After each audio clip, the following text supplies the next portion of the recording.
카메라 출동 이상로입니다. 지금 시각은 2022년 1월 13일 목요일 오전 8시 12분을 막 지나고 있습니다. 방송의 제목은 여러분께 보여드립니다. 경찰과 검찰은 당신의 생명을 지켜줄 수 없다. 마피아 감싸기에 바쁘기 때문이다 라는 겁니다. 여러분, 우리나라 경찰과 검찰은 지금 바쁩니다. 마피아를 보호해주기 위해서 마피아 경우에 굉장히 바빠요. 그래서 국민들의 생명은 미안하지만 나 몰라라, 알아서 지키세요. 우리 경찰과 검찰은 마피아, 범죄자들을 보호하는데, 범죄자들을 지켜주는데 대단히 바쁘거든요. 미안하지만 여러분들 생명은 여러분들이 알아서 지키십시오. 우리 경찰과 검찰은 마피아 편이니까요. 이것이 오늘 방송의 제목입니다. 오늘 아침에 배달된 조선일보 일면에 이런 제목의 기사가 있습니다. 이재명 변호사비 대납 의혹을 제기한 제보자가 사망했다는 겁니다. 기사의 주요 부분을 여러분께 읽어드립니다.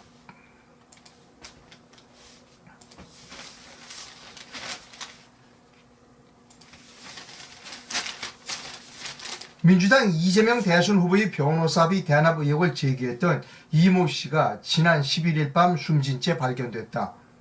경찰은 12일 이 씨 사망 원인에 대한 수사에 본격 착수했다. 서울 양천경찰서는 지난 11일 오후 8시 35분쯤 서울 양천구의 한 모텔에서 숨진 이 씨를 발견했다고 밝혔다. 앞서 이 씨의 누나는 동생이 4일간 연락이 되지 않았다며 경찰에 실종 신고를 했고, 이후 경찰은 침대에 누운 상태로 숨진 이 씨를 모텔에서 발견했다. 뉴데일리 기사가 있습니다. 뉴데일리 기사를 여러분께 보여드립니다.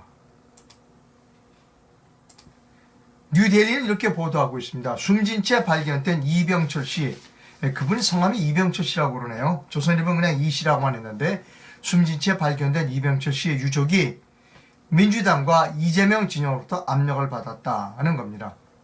이재명 변호사비 대납 의혹 제보한 공익제보자는 다양한 압력과 고소 고발을 당했다. 당뇨 진단 받은 적 없고 심장약 당뇨병도 복용을 안 했다. 유언도 유서도 없었다. 아직 부검도 안 했는데 심장마비, 잔사 등 여러 가지 추측성 보도를 하고 있다. 이것이 뉴데일리가 보도한 주요 기사입니다. 이 보도를 접한 뒤에 안철수 씨가 즉각적으로 반응했습니다. 안철수가 뭐라고 했느냐, 소름 끼친다고 그랬습니다. 예. 안철수 씨 측, 이재명 변호사비 대납 의혹 최초 제보자 사망, 소름 돋는다 라고 했습니다. 예, 저도 소름 돋았어요. 이 소식을 접하는 순간 무서웠습니다. 이 소식을 접하는 순간 대한민국이 무서웠습니다.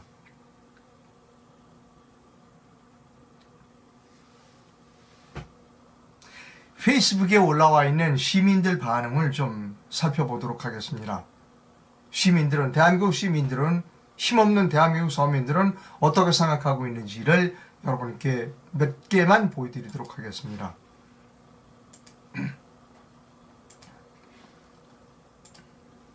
이재명 변호사 대납 제보자가 죽었군요. 이재명과 관련자가 한두 사람도 아니고 계속 죽어나가는데도 이재명을 구속 수사하진 왜 하지 않는가? 형수법 찢는다는 이재명은 보통 사람이 아니다. 구속 수사하라 라고 하는 시민의 여론이 있습니다. 또 다른 것을 보여드립니다. 제보자 사망 이병철 씨, 경찰은 타살 흔적이 없다 하고 건강이 안 좋아로 또 언론 방송에 몰고 간다.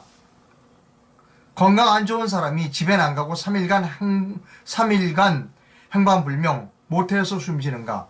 이 사건도 흐지부지 자살로 끝날 듯 무서운 좀비 세상이다 라고 하는 겁니다. 페이스북에 아주 많은 글을 올리시는, 저는 페이스북 저널리스트라고 제가 불러드리는 강석두 교수의 글을 여러분께 보여드립니다. 오늘에야 비로소 왜 경호원에게 기관 단총을 들게 하고 경호원을 2배로 늘리는지 이해가 간다. 문재인 대통령 얘기겠죠. 저도 이제 이해가 갑니다. 아, 왜 그렇게 그 시장에 갈 때도 경호원에 그 기관 단총을 들고 가게 하는지, 또 양산사저로 얼마 안 있으면 가게 될 사람이 양산사저의 경호원을 왜 2배로 늘리는지 이제 알게 됐습니다. 글쎄요, 문재인 대통령 자신의 생명, 자신의 목숨보다는 국민의 생명 그리고 국민의 목숨에 좀 더 관심을 가져야 되지 않겠는가라고 생각합니다. 어제 이 소식을 접하면서 정말 전율을 느꼈습니다. 문재인 정부 들어서 이상한 죽음이 상당히 많습니다. 이상한 죽음 그 리스트를 여러분께 보여드립니다.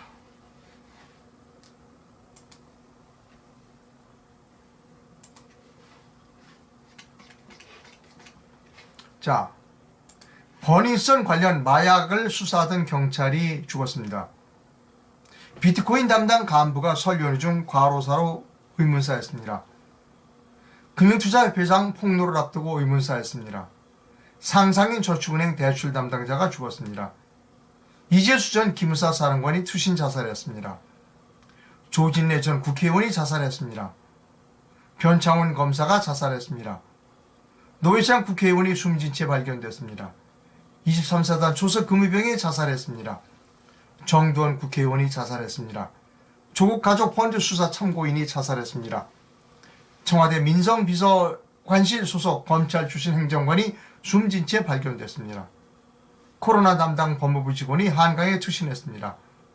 위안부 피해자 수임토 소장이 숨진 채 발견됐습니다. 정의연 윤미향 첫 재판 담당 판사가 식사 중 화장실에서 죄송합니다. 숨진 채로 발견됐습니다. 박원순 서울시장이 자살했습니다. 이낙연 대표실 부실장이 자살했습니다. 4.15 선거 관리하던 LG서버 담당자가 한강 투신 자살했습니다. 손혜원 부동산 투기 증언했던 남동생이 자살했습니다. LH본부장이 자살했습니다. 파주에서 50대 LH본부장 간부가 또 자살했습니다. 대장동 게이트 유한기 구속을 앞두고 숨진 채 발견됐습니다. 대장동 게이트 김문기 성남도시개발공사 개발 1처장이 숨진 채 발견됐습니다. 그리고 어제 그제 이재명 변호사비 대납 공익제보자가 숨진 채 발견됐습니다. 여러분 이거 어디 무서워서 살겠어요? 대한민국에?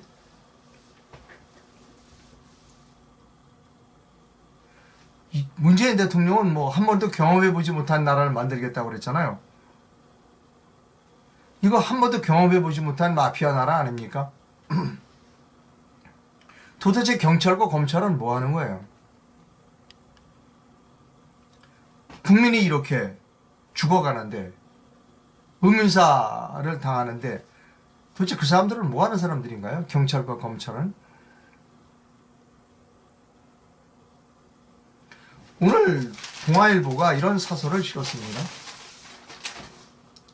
대장동 이 변호사 수사 꿈을 대는 사이에 대장동 이 변호사비 수사 꿈을 대는 사이에 관련자 3명 숨졌다는 겁니다. 동아일보 사설을 읽어드립니다.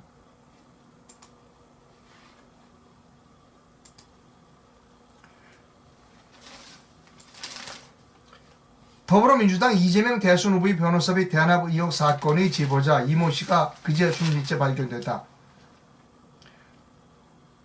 경찰은 이 씨 시신을 부검해 사망 원인을 확인할 예정이다. 검찰은 당초 이 사건은 대장동 수사팀이 설치된 서울중앙지검에 배당했다가 다시 수원지검으로 넘기는 등 소극적으로 수사를 진행한다는 지적을 받아왔다.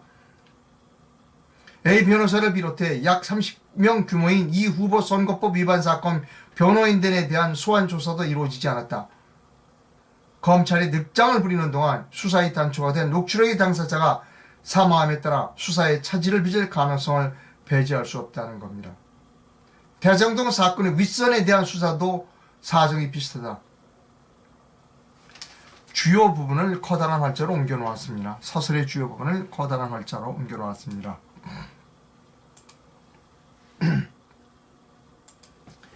검찰의 대장동 사건을 수사한 지가 벌써 5개월째이고 이 후보의 변호사비 대남 의혹도 고발장이 접수된 지 4개월이 지났다. 그런데도 검찰은 지금껏 이들 사건의 본질인 윗선 및 로비 여부, 이 후보의 정확한 변호사비 내역 등에 대해 접근조차 못하고 있다. 그러는 사이 핵심 인물 3명이 숨지면서 진상규명은 점점 더 어려워지고 있다. 검찰은 무거운 책임감을 느껴야 할 것이다. 글쎄 이 사람들이 책임감을 느낄까요?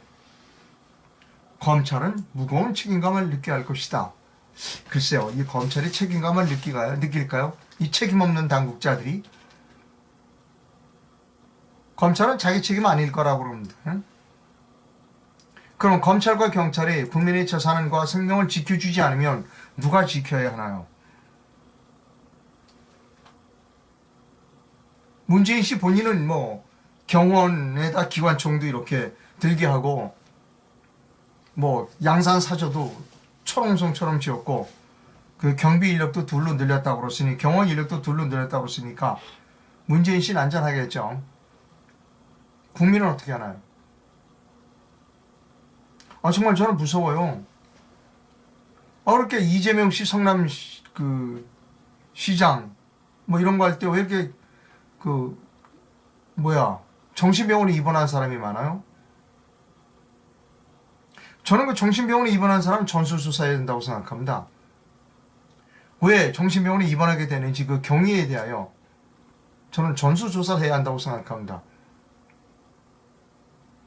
이거 툭하면 정신병원에 끌려가고 툭하면 사람이 죽잖아요 지금.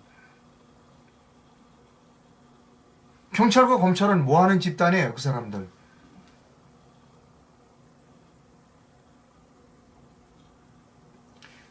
검찰의 무거운 책임을 느낄까요? 이 책임 없는 당국자들이?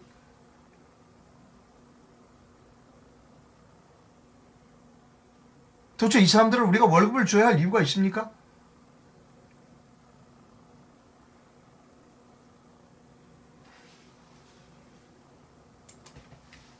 어제 그제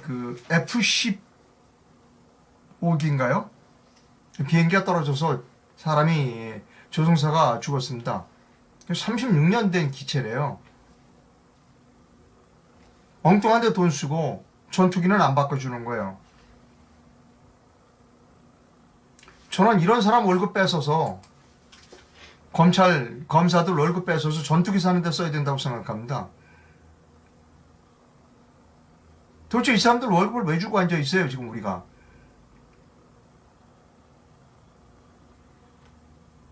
아마 대통령은 아무 얘기 안 할 거예요. 검사들 질책 안 할 겁니다. 왜 너도 수사 빨리 안 하느냐? 대통령이 정치적으로 편향됐기 때문이죠. 다음번 대통령은 이러면 안 돼요. 다음번 대통령은 검사들이 무서워해야 돼요. 부들부들 떨어야 돼요. 야, 너 왜 수사 안 하고 있었어? 막 해고시켜야 됩니다. 여러분 이게 생각해 보십시오. 일반 기업에서 그랬다면 해고예요. 일반 기업에서 이렇게 일을 안 하고 있어? 그러면 당장 해고입니다. 이게 국가기관이니까 이런 짓이 그냥 뻔뻔히 벌어지는 거예요. 검사들이 낮잠 자고 앉아 있잖아요. 근데 월급 나와. 이게 대한민국의 꼬라지입니다, 여러분. 대통령은 자기 먼저 살겠다고 경호 인력 2배로 늘리고 경호인들한테 기관단총 지급하고 기관단총 들고 시장 가는 데도 따라다니게 하고 국민은 툭하면 정신병원에 끌려가고 엄한 사람 죽어나가고 죽었는데 그냥 자연사고 부검도 안 하고 한 번도 경험하지 못한 그런 나라에 살고 있습니다. 여러분 왜 그런지 아세요? 여러분 그게 왜 그렇다고 생각하십니까? 한 번도 경험하지 못한 이런 무시무시한 나라에 살게 된 이유가 무엇이라고 생각합니까? 툭하면 정신병원에 끌려가고 툭하면 사람이 죽어나가고 누구 때문이라고 생각하나요? 여러분 때문이에요. 누구 책임 돌리지 마세요. 여러분이 대통령을 잘못 뽑았기 때문입니다. 그 책임은 여러분에게 있어요. 아니라고요? 천만에요. 저는 민주주의는 말입니다. 이 모럴 해저드가 있어요. 권리는 찾고 책임은 다 남에게 밀어버려요. 근데 권리에는 반드시 책임이 따라요. 내가 대통령 선거로 사람을 뽑았어요. 그러면 책임을 져야 되는 겁니다.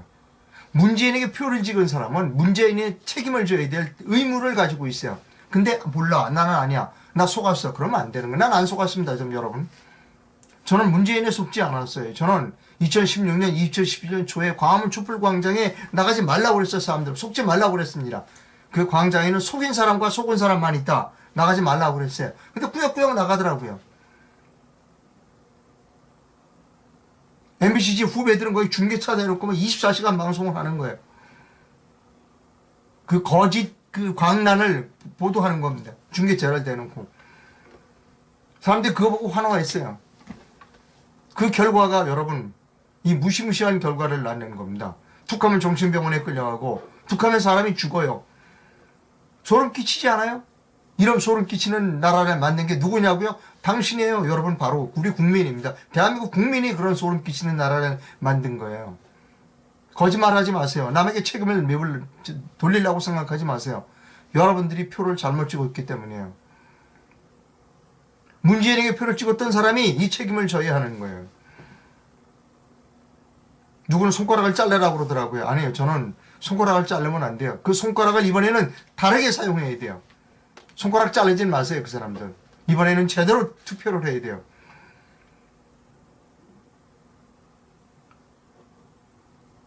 제가 어제 방송을 못했습니다. 제가 어제 밤 방송을 하지 못한 이유는 여러 번 말씀드렸습니다만, 제가 지금 굉장히 바쁘게 하루 종일 돌아다니다 보니까 밤에 늦게 들어오고, 밤에 들어오면 하루 종일 마스크 쓰고 돌아다니니까 녹초가 돼요. 그래서 방송 준비하다가 그냥 꼬박 졸았습니다. 그래서 못했습니다. 죄송하고요. 제가 하고 있는 일을 여러분께 보여드릴게요.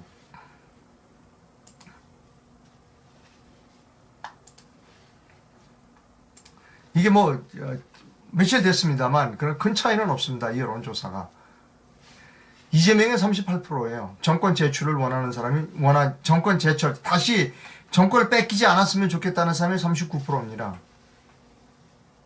여러분, 이분 생각들 잘해야 돼요. 이 39%의 사람들은요, 여러분, 제가 항상 얘기하잖아요. 범죄자와 가까이 하지 말라는 겁니다. 범죄자를 지지하면 그 사람들도 범죄자예요. 그런데 우리나라에 그런 사람이 지금 39%가 있다는 거예요. 비극적인 현실이지만 그런 사람이 39%가 있어요.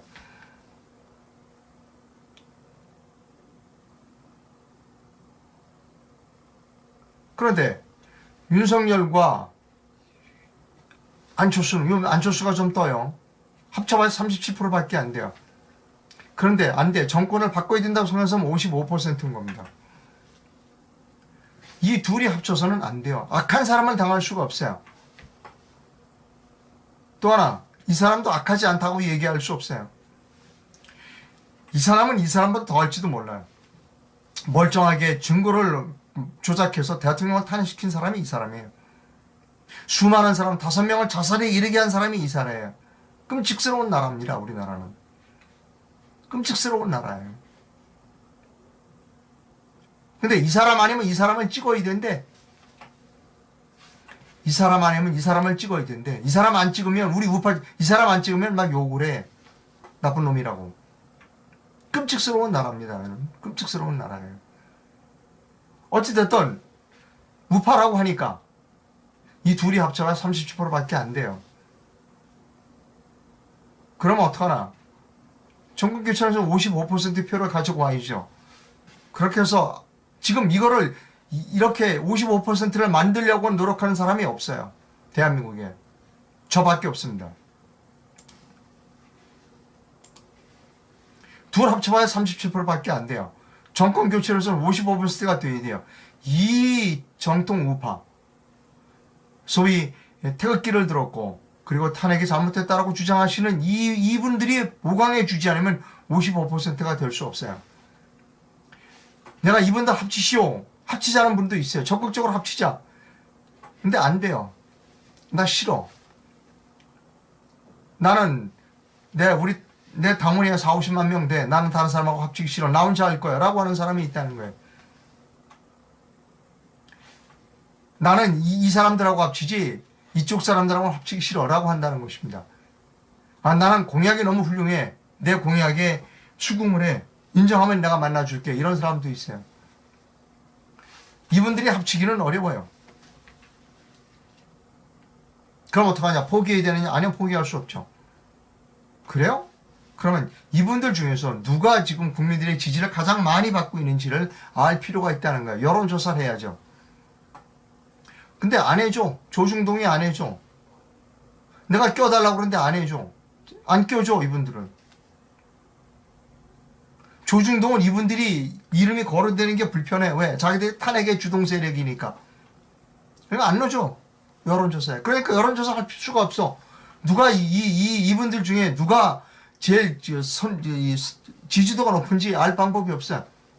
그래서 제가 부지런히 뛰어댕겨 여기저기 뛰어다니면서 빌기도 하고 뭐 읍수하기도 하고 뭐 별짓을 다 하고 돌아다니고 있어요. 아마 이번 주말 정도부터는 가시적인 효과가 있을 거고, 이번 주말에는 이분들에 대한 지지도가 여론조사, 공식적인 여론조사가 나올 거예요. 이번 주말부터. 그래서 제가 바쁩니다. 자, 이게 왜 중요하냐? 이분들 중에 누가 선두주자라는 게 지지율이 나오면 제가 하는 게 마음대로 하는 게 아니라 이건 공식 여론조사, 중앙선거관리위원회에 등록이 되어 있는 그런 공식 여론조사 업체가 조사를 해요. 그래, 여기서 누군가가 두각을 나타내는 사람이 있고, 그 여론조사는 2월 1일 구정 때까지 계속될 겁니다. 설까지. 지금 박근혜 대통령은 자유의 몸입니다. 병원에 계시지만, 입원해 계시지만. 텔레비 다 보고 계시고, 신문 다 보고 있고, 유튜브 다 보고 계세요. 박근혜 대통령이 2월 1일 구정 때쯤 전후에서 퇴원하면서 대국민 메시지를 발표한다고 그랬습니다. 물론 일단 감사합니다 라는 말은 하겠죠. 두 번째로는 윤석열을 지지합니다 라고 얘기할 수도 있어요. 그건 몰라요. 아, 나는 안철수를 지지합니다 라고 얘기할 수도 있어요. 그건 난 몰라요. 아니면 나는 이재명을 지지합니다 라고 얘기할 수도 있어요. 그런데 그러지 않을 수도 있다는 겁니다. 아, 그동안 나라를 지키기 위해서 노력해 주신 많은 애국지사들이 계셨습니다. 예, 그 중에서도 어떤 분이 가장 국민들의 실망을 받고 있군요 라고 한마디 하면 끝난다는 겁니다. 저는 박근혜 대통령을 만나본 일이 없어요. 편지 보낸 일도 없습니다. 그러나 박근혜 대통령은 지금 벼르고 있을 가능성이 크다. 내가 이번 대선에 개입을 해야지 라고 하는 마음을 굳게 가지고 있을 가능성도 있다는 겁니다. 그러면 메시지를 낼 거라는 겁니다. 그것이 구정전, 이달 말에서 2월 1일 설 전후가 될 가능성이 큽니다. 그때 박근혜 누군가가 이 애국 우파를 누군가를 지원해 줘야 되는데 객관적인 자료가 없잖아요. 박근혜 대통령도. 근데 제가 객관적인 자료를 만들겠다는 겁니다. 여론조사를 통해서. 첫 번 여론조사는 이달 말이죠. 이번 주말에 나옵니다. 빠르면 금요일 저녁, 늦어도 토요일 날 오전에는 나옵니다. 제가 나오는 대로 여러분께 방송해 드리겠습니다. 객관적인 자료예요. 객관적인 자료. 그리고 그 여론조사를 여러 번 하겠습니다. 적어도 한 서너 번 더 할 거예요. 한 2주 동안에. 그럼 우열이 확실하게 가려진다는 겁니다. 그리고 저는 박근혜 대통령을 기대합니다. 이분들 중에 어떤 한 분은 내가 딴 사람 다 필요 없어. 내가 박근혜 대통령이 진짜 박근혜 파야 라고 주장하시는 분이 계세요. 예, 인정합니다. 근데 진짜인지 아닌지는 박근혜 대통령이 이제 병원에서 나오시면서 말씀하시겠죠. 그때 가서 알 문제고, 박근혜 대통령도 뭔가 근거가 있어야 될 거 아니에요. 이 애국 후보 중에 누군가를 지지해 줘야 되는데 근거가 있어야 된다. 객관적인 여론조사가 필요하다는 겁니다. 박근혜 대통령에게도. 그걸 제가 해드리겠다는 것이죠. 그리고 어떻게든지 그 여론조사 결과를 박근혜 대통령이 병원에서 받아볼 수 있도록 노력하겠습니다. 될 수 있을지 않을지 모르지만 아마 유튜브를 보신다면 가능하겠죠. 그러면 박근혜 대통령이 개입을 하면 이 판도는 달라질 수 있다는 겁니다. 지금 여기가 현재 1등, 2등입니다. 그런데 바뀔 수 있다는 겁니다. 여기가 1등, 그 나머지가 2, 3등을 할 가능성이 있다는 겁니다. 단일화? 이분들이 주축이 된 단일화가 있을 수 있다는 겁니다. 제가 우려하는 일이 지금 벌어졌어요.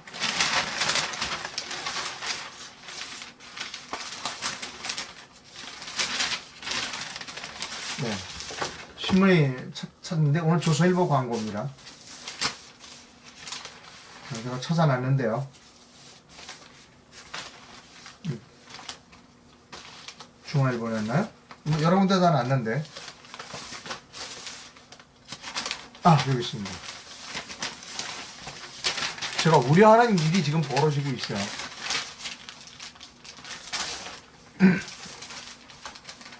오늘 뭐 중앙일보를 비롯한 조선일보 이런데 신문 광고가 났어요. 후보 단일화를 위한 정당 시민단체 연석회의. 후보 단일화를 위한 정당 시민단체 연석회의입니다. 오늘 오전 10시고요. 20일이네요. 1월 20일. 1월 20일 오늘이 아니라 1월 20일.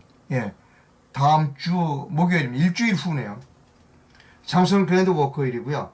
주관은 유튜브 연합회, 너아라TV, 신의 한수, 펜앤드마이크, 이봉규TV, 고성국TV, 국민혁명당. 참석하신 분은 국민혁명당 당대표 정광훈 목사, 이런 분이 참석하세요. 이분들이 후보 단일화를 위한 정당 시민단체 연석회의를 한다는 겁니다. 조금 우려스럽습니다. 제가 생각하는 후보 단일화는 아닌 것 같아요. 여기에 참석하시는 신의 한수, 너아라TV, 고성국TV, 이봉규TV, 그리고 정광훈 목사님, 이런 분들이 참석하시는 것으로 봐서 제가 생각하는 이 단일화는 아닌 것 같아요. 이분들이 주축이 된 단일화가 아닐 가능성이 크다는 겁니다. 이 정당 시민단체 연석회의의 단일화는 지켜보고 가능하면 저도 이날 가겠습니다. 글쎄요, 뭐 한번 가보겠습니다. 아니면 뭐 저 텔레비를 보도록 하죠.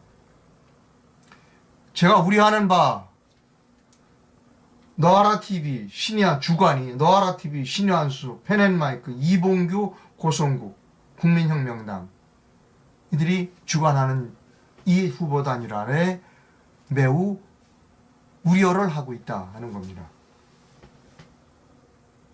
아마도 이 후보 단일화를 위한 정당 시민단 연석회의가 이분을 중심으로 후보를 단일화해야 된다라고 하는 논의가 진행될 가능성이 클지도 모른다. 모르겠어요. 어떻게 진행될지 몰라요. 아마 대단히 우려를 표시하고 있다는 거고, 이 방송을 보시고 계시는 분들은 참고하셔야 될 겁니다. 제 우려를 참고하셔야 될 거예요. 저는 분명하게 말합니다. 저는 분명하게 말해요. 범죄자 손잡지 말라는 말은 제가 여러 번 합니다. 범죄자 손잡으면 반드시 후환이 생깁니다. 정신병원에 가거나 사람이 많이 의문사하게 됩니다. 자살을 당하게 됩니다. 우리가 희망을 걸어야 할 후보는 이쪽에 있습니다. 공약도 이 후보들이 가장 훌륭합니다. 그래서 이 후보 중에 누가 가장 선두주자인가를 확인할 필요가 있다. 그런데 조중동이 아무도 여론조사 항목에 넣어주고 있지 않다. 그래서 제가 직접 나섰다. 그 결과가 빠르면 금요일날 저녁, 늦어도 토요일날 오전에는 나오기 시작할 것이다. 그리고 2월 1일 설까지 서너 번 더 그 결과를 여러분께 계속 보여드리겠다. 여론조사를 더 하겠다. 그 유의미한 여론조사 결과를 박근혜 대통령이 병원에서 받아볼 수 있도록 노력하겠다. 그리고 병원에서 나오실 때 수고 많으셨습니다. 참 고생 많았고 보니까 지지도가 많으신 분이 계시네요. 이런 말씀을 하시도록 해보겠다. 그러면 이 게임은 바뀔 수 있다. 여기가 1등이 될 수 있다. 1등이 2등과 3등을 불러들이는 단일화가 가장 바람직한 단일화다 라고 생각합니다. 저보고 미친놈이라고 말씀하시는 분도 있어요. 예. 근데 세상은 미친놈도 좀 존재해야 될 필요가 있습니다. 말도 안 되는 얘기 하지 말라고 하시는 분도 있어요. 예. 세상에는 말도 안 되는 일이 일어날 수도 있습니다. 그런 걸 기대하지 않는 사람은 노예입니다. 범죄자와 손잡는 사람, 범죄자가 무서워서 범죄자와 손잡는 사람은 노예라는 겁니다.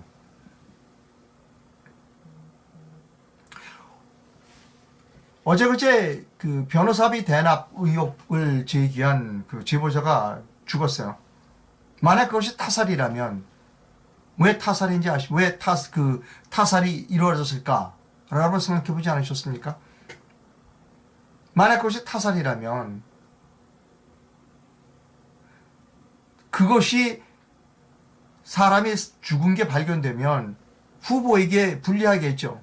그럼에도 불구하고 사람을 죽였어요. 왜 그랬을까요? 겁죽입니다. 그 사람 하나를 죽임으로써 다른 사람들은 너 꼼짝마. 후보에 다소 타격이 있더라도 그걸 다른 사람에게 겁주기 위한 용으로 사람을 죽이는 겁니다. 본보기로 죽이는 거예요, 사람을. 이런 무시무시한 나라에 살고 있어요. 누구 때문이라고요? 여러분 때문이에요. 여러분이 문재인 찍었잖아요.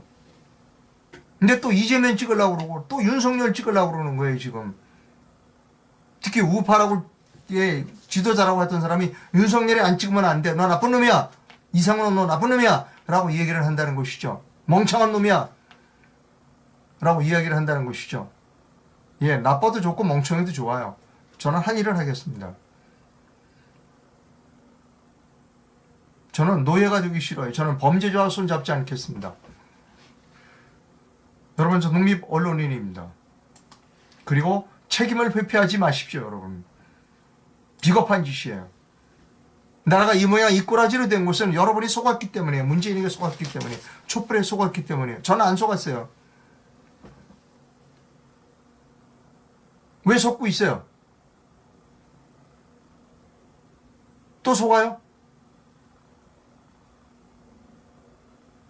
여러분, 이 영상을 널리 지금 카메라 출동 구독자분이 한 15,000명을 향해서 지금 달려가고 있습니다. 빠른 속도로 늘어나고 있어요. 15,000명이면 세상을 바꿀 수 있습니다. 이 세상에 노예들이 많지만 노예가 되기 싫어하는 15,000명이 대한민국을 바꿀 수 있다는 겁니다.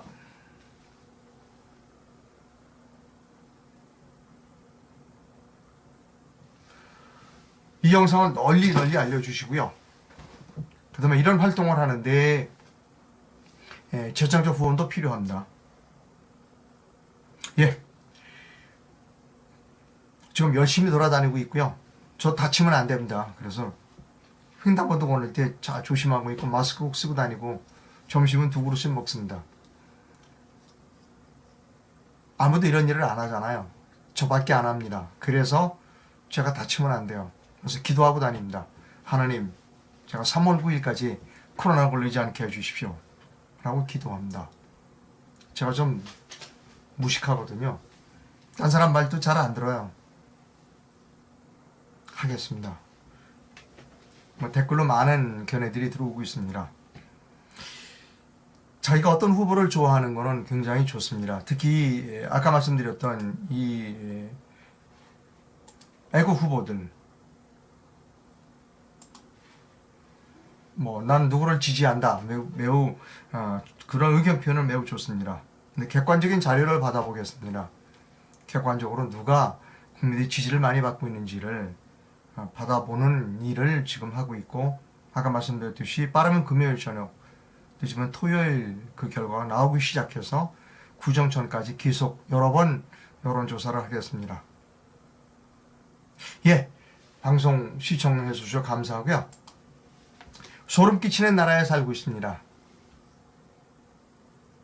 여러분 정신병원에 가기 싫지 않으면, 가고 싶지 않으면, 그리고 자살 당하고 싶지 않으면 대통령 선거 잘 하셔야 될 거라고 생각합니다. 오후에 다시 뵙도록 하겠습니다. 방송 시청해 주셔서 감사합니다.